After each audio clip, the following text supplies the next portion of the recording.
নমস্কার, বড়দের প্রণাম, ছোটদের ভালোবাসা জানিয়ে আজকে নতুন একটা ব্লগ শেয়ার করছি। আর তোমাদের সবাইকে স্বাগত সুজাতা শোন। আশা করি তোমরা অনেক অনেক ভালো আছো, আমিও ভালো আছি। এটা হচ্ছে জন্মাষ্টমীর ব্লগ। পুজো টুজো কমপ্লিট করে প্রসাদ বিতরণের পাল্লা। পুজো তো করেছি খুব মহানন্দে, কিন্তু প্রসাদ বিতরণ করাটাও কিন্তু বড় কাজ। এটাও কিন্তু কম বড় নয়, সবাইকে প্রসাদ দেওয়া। তো যেহেতু আমার দুপুরে পুজো হয়েছে, রান্নাবান্না করেছিলাম, কিন্তু কাউকে খাওয়ার দেওয়া হয়নি, অনেকটা টাইম হয়ে গেছে, 3টে 3:30 বেজেই গেছিলো। সেই কারণে এখন আমার শ্বশুরমশাই বয়স্ক, তাকে প্রসাদ দিতে হবে, উনি খাওয়ার জন্য ডাক দিচ্ছে। আমি বলছি দাঁড়াও দাঁড়াও করে বসিয়ে রেখেছি, আগে ওনাকেই প্রসাদটা দেবো। আজকে দুপুরে কেউ কিচ্ছু খাবো না, প্রসাদটাই খাবো। সেই কারণে যা প্রসাদ ছিল এটা তো শেষ করতে হবে, সব অল্প অল্প করেই করেছি। কেন বলো তো, আমাদের তো বাড়িতে প্রসাদ খাওয়ার লোক নেই, আর কেউ কারো বাড়িতে আসে না, যাকে দেবো সেই খাবে, নলে পারবে না। আর আমাদের এখানে না আশেপাশে পাড়াটা ঠিক সেমন না যে সবাই মিলেমিশে থাকে, সেমন একটা না। প্রতিবেশী হলে যা হয়, এক একজনের মনোভাব এক এক রকম, ভাবনা চিন্তা এক এক রকম, কিন্তু কেউ কারোর সাথে ইয়ে করে না। তারপরে সবার বাড়িতে বলতে গেলে গোপাল আছে, সেই কারণে সবাই পুজো করছে, কেউ উপোস রয়েছে, তাদেরকে তো প্রসাদ দেওয়া যাবে না। যাদের বাড়িতে গোপাল নেই, যারা পুজো করেনি, তাদেরকেই একমাত্র প্রসাদ দেব। আর অনেকে না ওই রাত 12টার সময় পুজো করবে, আর আমি তো কখনোই করি না ওভাবে, আমি সকাল সকালই করি। এই যে শ্বশুরমশাইয়ের জন্য খাবারটা বাড়ছি, উনি আবার ফল খেতে ভীষণ ভালোবাসে। কে কেমন ফল খাবে সেই জন্য ফলটা বানাইনি, গোটাই দিয়েছিলাম ঠাকুরকে। তাই একটা শশা আর আপেল বানিয়ে দিলাম। আর এদিকে তো ছেলে আমার কখন থেকে খাবে খাবে করেই চলেছে, সেই জন্য ওকেও একটু দিয়ে ঠান্ডা করে রাখলাম। সবাই আজকে ঠাকুরের প্রসাদই দুপুরবেলা খাবো, আমি, আমার ছেলে মেয়ে, শ্বশুরমশাই, তারপরে ভাসুরের মেয়ে, সবাই। তো এরকম তো চলতেই থাকে। আমার দিদিরও গোপাল আছে, সে আবার রাতের বেলা পুজো দেবে। রাতের বেলা কি ভোগ টোগ করবে, করে সন্ধেবেলায় পুজো দেবে। তো আমাকে বলেছিল তোর হয়ে গেলে তুই আমার বাড়িতে চলে আয় বিকেলে। আর সারাদিন কাটাকাটনি করে, পুজোর উপোস করে, কাজকর্ম করে আর দিদির বাড়ি যেতে মন চায়নি, সেই কারণে যাইনি। এবার শ্বশুরমশাইকে একটু খিচুড়ি, পায়েস, লুচি, সুজি, যা যা প্রসাদ করেছিলাম সেই প্রসাদটা দিয়ে আসলেই হবে। আর আমাদের বাড়ির যত মিষ্টি জাতীয় প্রসাদ, ফল, সব আমার শ্বশুরমশাই খায়। আমার শ্বশুরমশাই খেতে ভীষণ ভালোবাসে। এই যে আমার হাজব্যান্ডও চান করে চলে এসছে, ওকেও প্রসাদ দেবো, ও আজকে তাই খাবে। আদার্স আর অন্য খাবার করলাম না, রাতে আবার যাই হোক কিছু একটা খাবো।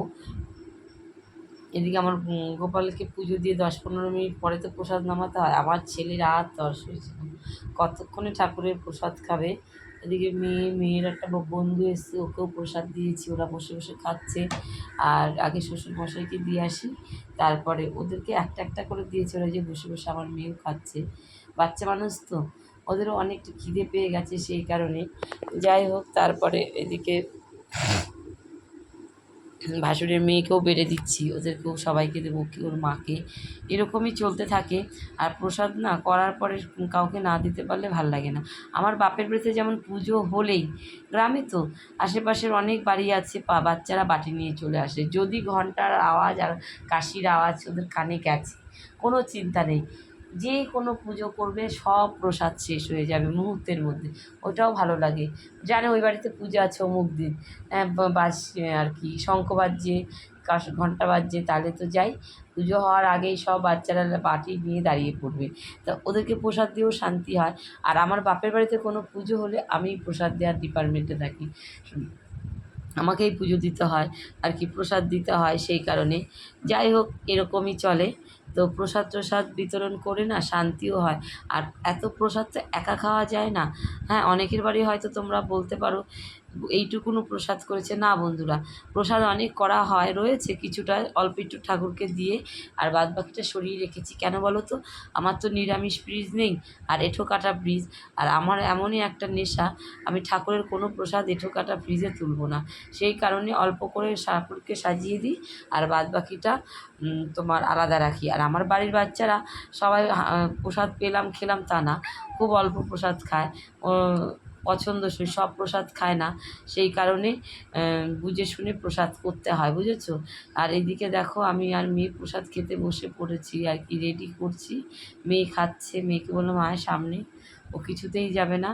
এই যে আমি অবশেষে সবাইকে প্রসাদ দিয়ে এসে তো আমি এখন খাচ্ছি, বাজে 4টে। বুঝতে পেরেছো? এই হচ্ছে আমার পরিস্থিতি। খিদেও পেয়ে গেছিলো, কিছু করার নেই, সবাইকে দেবো, গুছাবো, তারপরে তো যেহেতু বাড়ির বউ পেলাম আর খেলাম, যখন তখন করা যায় না, সেই কারণে তারপরে এই যে প্রসাদগুলো দিয়ে এসেছি, 2-3টে বাড়িতে দিয়েছি, আর পাশাপাশি বাড়িতে 2টো বাড়িতে নেই, আর আরেকটা বাড়িতেও পুজো করবে, আরেকটা বাড়িতেও পুজো করবে। আর সেই কারণে প্রসাদ খাওয়াটা আমার অনেক সমস্যা হয়ে যায়, সেই জন্য অনেক বুঝে শুনে প্রসাদ করি। আর আমার বাপের বাড়িতেও পুজো হচ্ছে, আমার বৌদিও সন্ধেবেলায় দেবে, ওরাও অনেক আয়োজন করে, কারণ অনেককে দিতে হয়। আমার দিদিও তাই, অনেক আয়োজন করে, বড় করেই করে। আর না, আমি দেখেছি ফোনে সবার দেখছি সেই গামলা ভরে ভরে ফল মিষ্টি এটা ওটা দিয়েছে, আমি দিয়েছি, যা যা দেওয়ার আমার মন থেকে চেয়েছে সবই দিয়েছি। কিন্তু প্রসাদটা খাওয়ার ব্যাপারটা যে বললাম না, প্রসাদটা নেওয়ারই লোক নেই, সেই জন্য অনেক বুঝে শুনে করতে হয়। আর ঠাকুরের প্রসাদ ফেলে দেবো সেটাও কেমন দেখায়।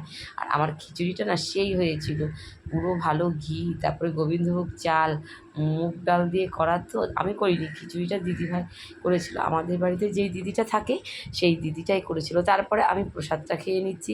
আর প্রসাদটা যে এত খিদে পেয়েছিল, না খেয়ে আর পারলাম না। এখন 4টে বাজে, দুপুরে যেখানে আমরা দুটোই খাই সেখানে 4টের সময় ঠাকুরের প্রসাদ নিচ্ছি, এটাও একটা বড় কথা। তারপরে প্রসাদ টসাদ খেয়ে আরও আছে কাজ, ঠাকুরের বাসন কিছুটা জলে ভিজিয়ে রাখতে হবে, আজকে আর কিছু মাজাবে না।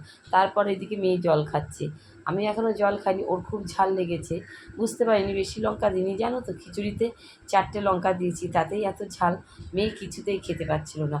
আমরা তো বড়, আমরা বেশ খেতে পারছিলাম, কিন্তু মেয়ে আমার খেতেই পারছিল না।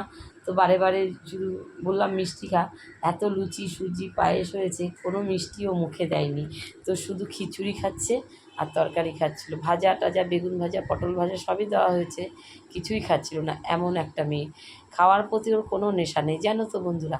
তো আমার ভিডিওটা যদি কোনো অংশ ভালো লেগে থাকে, তোমরা কিন্তু প্লিজ লাইক কমেন্ট করতে ভুলো না, আর আমার পাশে থেকো, আমাকে সাপোর্ট করো। আর যত নতুন বন্ধু যারা দেখছো, প্লিজ চ্যানেলটাকে সাবস্ক্রাইব করে পাশে থেকো।